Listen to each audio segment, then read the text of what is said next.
Olá, pessoal, bem-vindos de volta. Eu me chamo Caroline Argolo e vamos dar continuidade ao nosso cronograma de direito administrativo tratando sobre improbidade administrativa. Portanto, esse é o nosso tema de hoje. Será um tema tratado em 2 blocos de 30 minutos. A gente consegue aí, nesse período, trazer as informações mais importantes sobre essa temática. Um ponto inicial que eu já quero alertar para vocês é que existe uma legislação específica que trata sobre improbidade. Então, a Lei 8429 de 92 traz para a gente aí especificamente essa temática de improbidade administrativa e é leitura obrigatória, certo? É uma lei relativamente pequena, é uma lei de fácil leitura, então é mais do que nunca.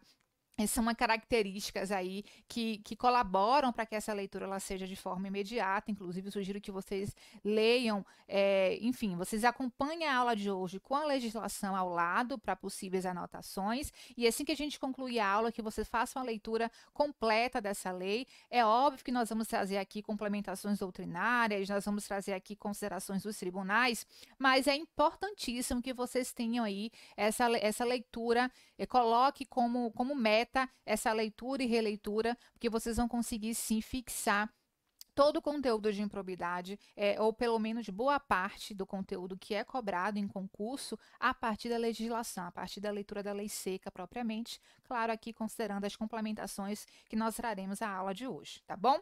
Então, legislação específica, Lei de Improbidade Administrativa, Lei 8429 de 92. Vamos agora seguindo para 2 informações, 2 pontos preliminares iniciais, e, portanto, são preliminares, são iniciais, 2 pontos preliminares importantes, melhor dizendo, era isso que eu queria dizer, que nós precisamos tratar aqui. O primeiro ponto, né, esse primeiro ponto importante preliminar que a gente precisa considerar é que a ordem de sancionar atos de improbidade emana da Constituição Federal, certo? E isso pode ser verificado no artigo 37, parágrafo 4º. E é lá, inclusive, que a gente encontra um rol exemplificativo, portanto, não taxativo, um rol exemplificativo de sanções que podem, né, as sanções a serem aplicadas, que podem vir a ser aplicadas em razão daqueles agentes que eventualmente pratiquem atos administrativos. Quais são essas sanções previstas na Constituição Federal? Lembrando que é um rol exemplificativo, né? Nós temos suspensão dos direitos políticos, temos a perda de função pública, indisponibilidade de bens e ressarcimento ao erário. Sanções que devem ser aplicadas na gradação prevista em lei, sem prejuízo, certo? Na gradação e forma prevista em lei, a lei especial que nós já tratamos aqui, já mencionei para vocês qual é. Então, sem prejuízo de uma ação penal correspondente. Então, veja, esse primeiro ponto, né, esse primeiro ponto preliminar, ele puxa o segundo ponto preliminar importante que a gente precisa aqui considerar. Se eu estou dizendo que essas sanções elas devem ser aplicadas na forma e gradação da lei, sem prejuízo da propositura de uma ação penal, né, desde que seja por óbvio cabível, eu estou dizendo a vocês que a ação de improbidade, ela não é uma ação penal. A natureza da ação de improbidade é uma natureza cível, embora aí a gente encontre inúmeras inconsistências, né, nesse sentido, vários equívocos, informações equivocadas. A gente vê muito disso em jornais, em matérias jornalísticas, tratando a ação de improbidade como se fosse uma ação penal. Não. São ações distintas, de naturezas distintas. A ação de improbidade tem natureza cível, ao passo que dela, né, dessa ação de improbidade, do ato que deu causa a essa ação de improbidade, sim, pode ser necessária a propositura de uma ação penal, desde que, obviamente, seja também caracterizado como ilícito penal aquele ato cometido pelo agente, tá bom? Bom, essa ação de improbidade, a gente tem inclusive uma nomenclatura específica, né? Você pode encontrar como ação civil pública por ato de improbidade ou simplesmente ação de improbidade. Então, aqui, ainda nessa nomenclatura de ação civil pública por ato de improbidade, a gente consegue compreender, portanto, que ela não se confunde com uma ação penal. São ações diversas, tá bom? Bom, A lei que trata da matéria de improbidade, a gente já falou aqui, e eu repito para vocês, é a Lei 8429 de 92, e ela tem uma estrutura, essa estrutura dela ela é composta da seguinte forma: ela traz para a gente o sujeito ativo, certo? O sujeito passivo desses atos de improbidade, ela traz para a gente as sanções. Antes das sanções, ela traz a tipologia da improbidade, portanto, ela traz para a gente uma série de atos que são considerados atos de improbidade. Então, depois disso, traz para a gente as sanções e o procedimento dessa ação de improbidade, né? Então, além, inclusive, de mencionar as possíveis cautelares, essas cautelares que, inclusive, elas podem ser anteriores à propositura dessa ação de improbidade. Então, essa é a estruturação da lei que nós vamos aqui trazer para vocês agora, né, de forma mais detalhada, com essas complementações doutrinárias e de acordo também com a compreensão dos tribunais, mas é basicamente essa estruturação. E é o que vocês precisam fixar: sujeito ativo, sujeito passivo. Esses atos em si, né, a tipologia da propriedade, da improbidade propriamente, e as sanções e o procedimento para que essa ação de improbidade ocorra, né, e esse eventual dano ao erário seja ressarcido através dessa ação de improbidade, tá bom? Bom, uma outra informação preliminar, para que a gente feche no que diz respeito às considerações preliminares, temos que a União, ela é privativamente, ela tem essa competência privativa de legislar acerca da improbidade administrativa, certo? Então, a matéria improbidade administrativa é uma matéria privativa da União do ponto de vista da legislação, certo? Então, a União, ela pode legislar acerca da matéria, compete a ela privativamente essa função de legislar acerca da matéria de improbidade administrativa, tá bom? Então, vamos lá. Seguindo aqui essa estruturação, né, essa ordem de estruturação da lei específica, nós vamos tratar agora dos agentes de improbidade administrativa, né? Quem são esses agentes? Quem são, primeiro, a gente vai tratar do sujeito ativo, embora na leitura do artigo que eu vou fazer aqui para vocês, a gente já consiga também identificar quem são os sujeitos passivos dessa ação de improbidade, mas agora a gente vai tratar desses agentes de improbidade. Quem é o sujeito passivo da improbidade administrativa? Quem pode cometer um ato de improbidade administrativa? Então, o artigo 1º da lei nos diz o seguinte: os atos de improbidade praticados por qualquer agente público, servidor ou não, aí nós já temos aqui os sujeitos passivos, contra a administração direta, indireta, fundacional de qualquer dos poderes da União, dos estados, do Distrito Federal, dos municípios, de território, de empresa incorporada ao patrimônio público ou de entidade para cuja criação ou custeio, o erário haja concorrido ou concorra com mais de 50% de patrimônio ou da receita anual, serão punidos na forma desta lei. Mas aí vejam, quem é esse agente público mencionado lá no início do artigo 1º, né? Quando a lei nos fala os atos de improbidade praticados por qualquer agente público. Temos que o artigo 2º da mesma lei traz para a gente o seguinte: reputa-se agente público, para efeitos desta lei, todo aquele que exerce, ainda que transitoriamente ou sem remuneração, por eleição, nomeação, designação, contratação ou qualquer outra forma de investidura ou vínculo, mandato, cargo, emprego ou função nas entidades mencionadas no artigo anterior. Todas essas entidades que eu mencionei aqui, que já são os sujeitos passivos, embora agora nosso foco seja o sujeito ativo. Então, veja, nós temos que agente público é amplamente considerado, certo? Inclusive, a gente tem essa mesma consideração ampla, certo? Nas ações de responsabilidade civil. Né?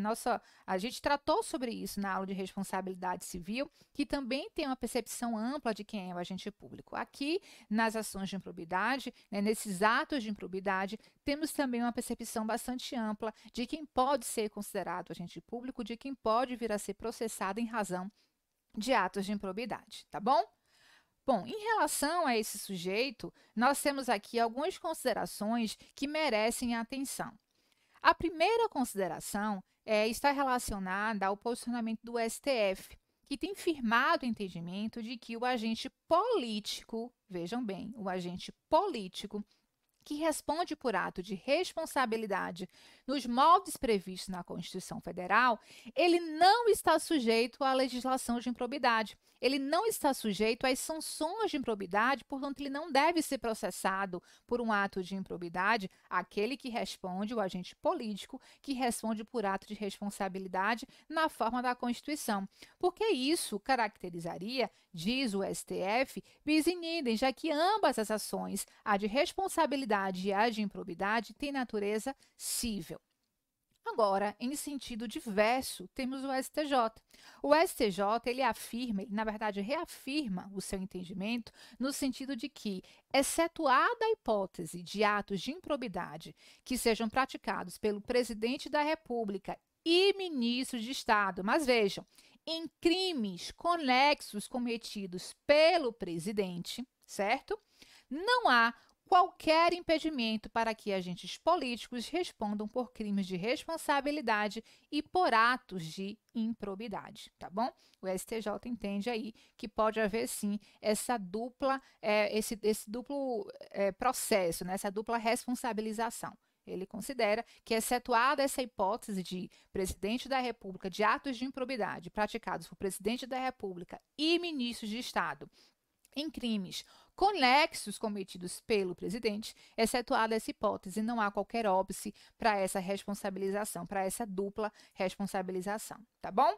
Bom, além dos agentes públicos, particulares também podem responder por improbidade, desde que se beneficiem ou concorram para a prática do ato. Aí nós veremos aqui que o particular, ele não tem como sozinho ser responsabilizado pelo ato de improbidade. Ele precisa estar em coautoria com algum agente público. Ele precisa estar agindo em conjunto com algum agente público. Então, ele sozinho não teria como ser processado. Então, percebam que esse particular, ele pode sim vir a responder, né, por ato de improbidade, desde que ele se beneficie e concorra para a prática do ato, ou concorra para a prática do ato. O que eu estou dizendo é que ele depende aí da presença, da atuação de um agente público, porque se ele se beneficia, ele depende aí da atuação de agente público, se ele concorre para esse ato, ele está agindo em coautoria e aí sim ele também pode vir a ser responsabilizado, tá bom?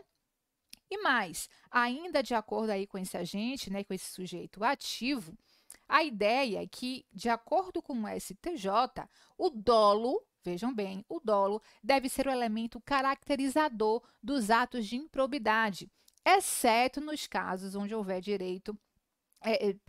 onde houver dano direto ao erário, né? Havendo dano direto ao erário, aí a culpa também pode caracterizar esse ato de improbidade. Mas, de acordo com o STJ, deve ser o dolo o elemento central aí desse ato de improbidade, exceto quando causar um dano direto ao erário, aí nesses casos a culpa também irá caracterizar esse ato de improbidade, tá bom?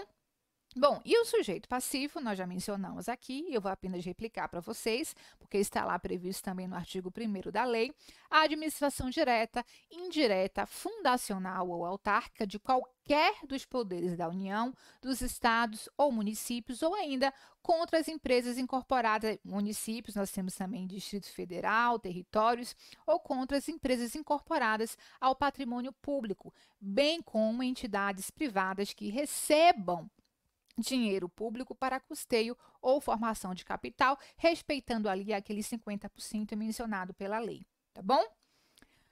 Bom, falamos aqui sobre o primeiro ponto de estruturação dessa lei de improbidade, que são os sujeitos, sujeito ativo, sujeito passivo. Aí vamos trazer aqui agora as espécies de improbidade administrativa e suas respectivas sanções, certo? Nós temos aqui, portanto, a tipologia. Lembram lá que naquela estruturação que eu disse para vocês, é o sujeito ativo, sujeito passivo, tipologia, sanções e procedimento.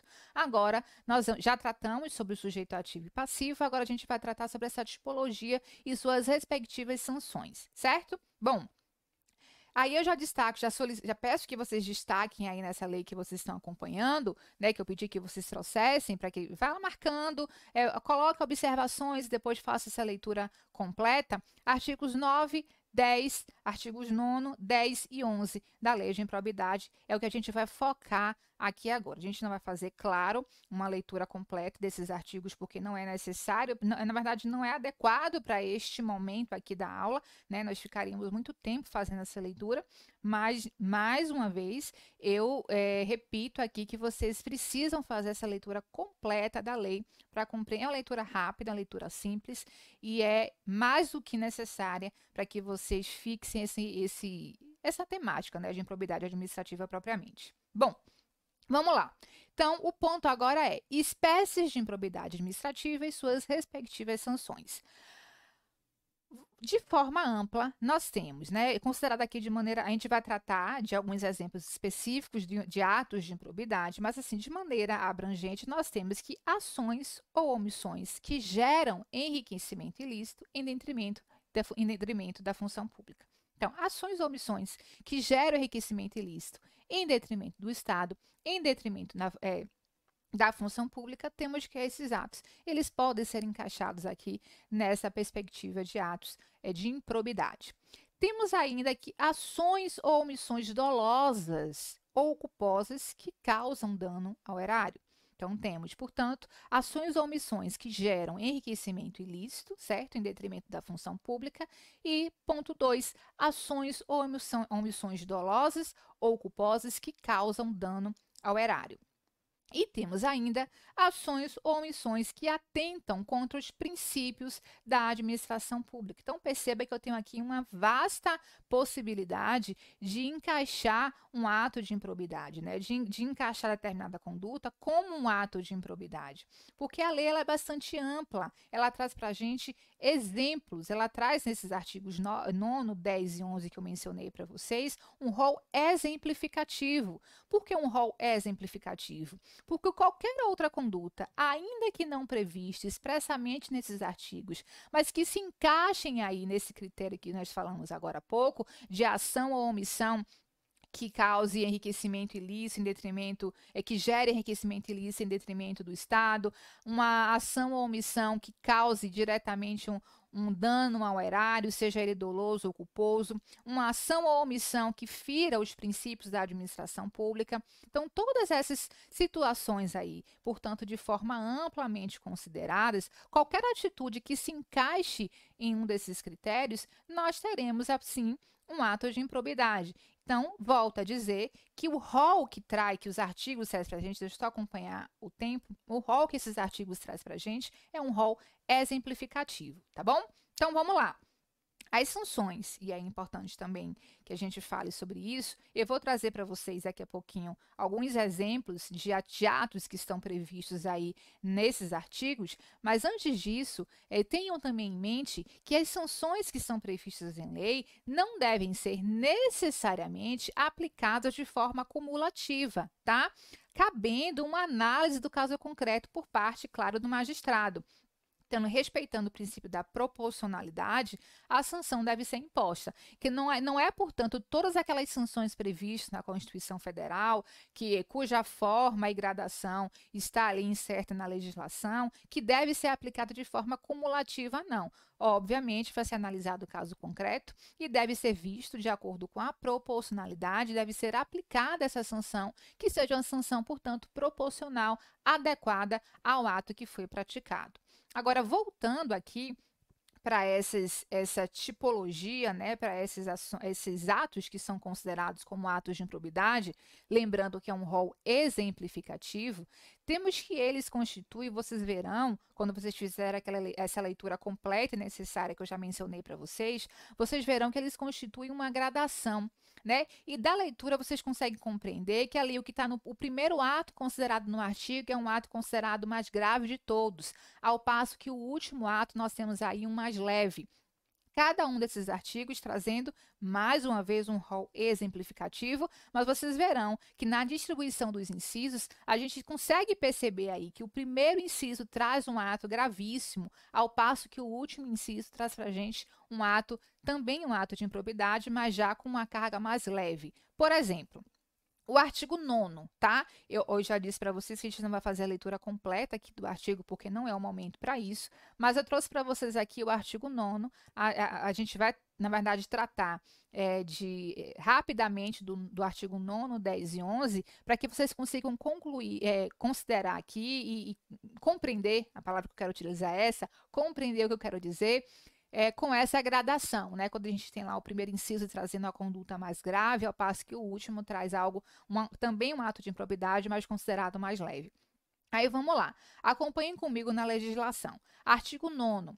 Constitui ato de improbidade administrativa importando enriquecimento ilícito ao ferir qualquer tipo de vantagem patrimonial indevida em razão do exercício de cargo, mandato, função, emprego ou atividade nas entidades mencionadas no artigo 1º desta lei. As entidades que nós mencionamos há pouco, aquelas que são sujeito passivo da ação de improbidade.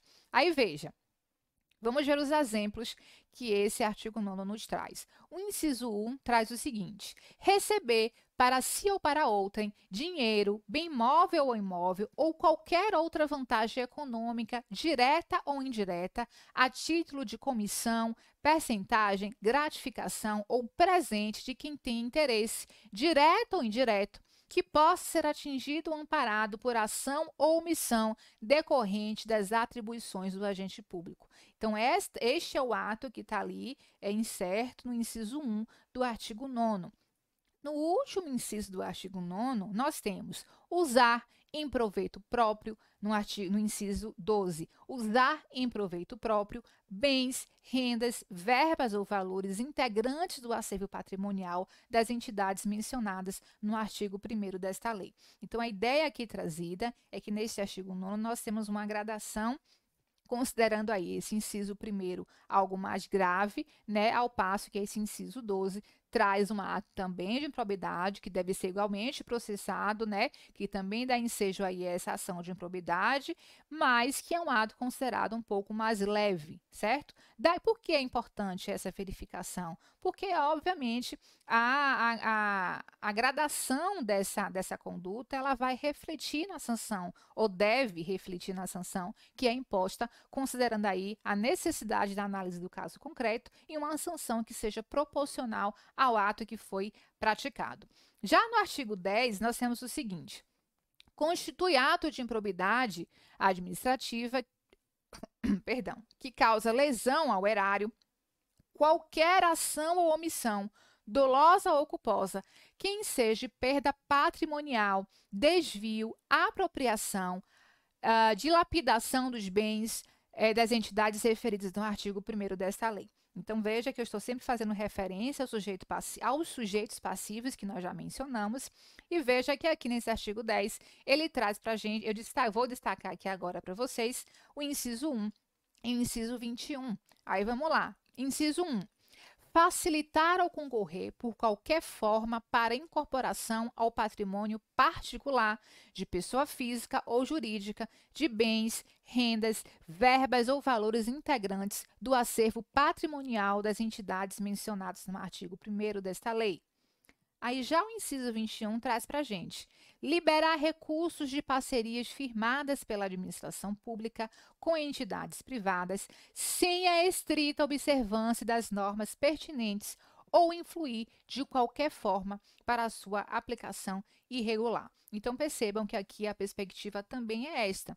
O inciso 1º traz para a gente uma conduta considerada mais grave, ao passo que o último inciso do artigo 10, o inciso 21, traz para a gente uma conduta também ato administrativo, que também deve ser processado igualmente, mas é uma conduta considerada mais leve e que, portanto, deve influenciar na sanção que vai ser imposta.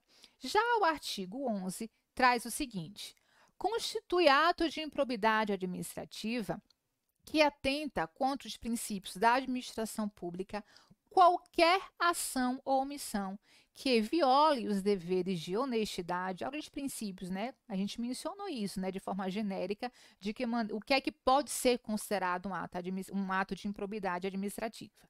Então, aqui a gente tem no artigo 11, qualquer ação ou omissão que viole os deveres de honestidade, imparcialidade, legalidade e lealdade às instituições. E, notadamente, aí temos inciso 1, e destaquei aqui para vocês o inciso 1 e o inciso 10. Inciso 1, praticar ato visando fim proibido em lei ou regulamentar, ou regulamento, em lei ou regulamento, perdão, ou diverso daquele previsto na regra de competência. Então, praticar ato visando fim proibido em lei ou regulamento, ou ato que seja diverso daquilo que é previsto enquanto regra de competência. Então, vamos lá. Inciso 1. Já o inciso 10 traz para a gente transferir recurso à entidade privada em razão da prestação de serviços na área de saúde, sem a prévia celebração de contrato, convênio ou instrumento congênere, nos termos do parágrafo único do artigo 24 da Lei 8.080 de 90, certo? Então, temos aqui a mesma lógica empregada, o inciso 1 trazendo a conduta considerada mais grave, ao passo que o inciso 10 traz uma conduta também de ato de improbidade, mas se comparada com o inciso 1, traz para a gente aqui, e a perspectiva de mais grave e mais leve é sempre com essa comparação, certo? Sempre nessa perspectiva de gradação dos incisos, traz para a gente aí algo que tem uma... menos grave em relação àquilo que foi previsto no inciso 1, certo? Que trata de uma violação direta à lei ou ao regulamento, tá bom? Bom, atenção aqui em relação nós mencionamos os artigos 9º, 10 e 11, né? E nós temos o artigo 10A, certo? Que foi inserido pela Lei Complementar 157 de 2016. E a gente vai ter uma atenção aqui a esse artigo 10A, que traz para a gente que a ação ou omissão para conceder, aplicar ou manter benefício financeiro ou tributário de forma indevida em relação ao imposto sobre serviço. Então, ele traz para a gente aqui, enquanto ato de improbidade, então, no artigo 10A, certo? Uma inovação trazida pela Lei Complementar 157 de 2016, ela traz aqui, enquanto ato de improbidade, apartado, portanto, dos demais incisos, ela traz para a gente, enquanto ato de improbidade, ação ou omissão no que diz respeito aí à concessão para aplicar ou manter benefício financeiro ou tributário de forma indevida em relação ao ISS, que é o Imposto sobre o Serviço.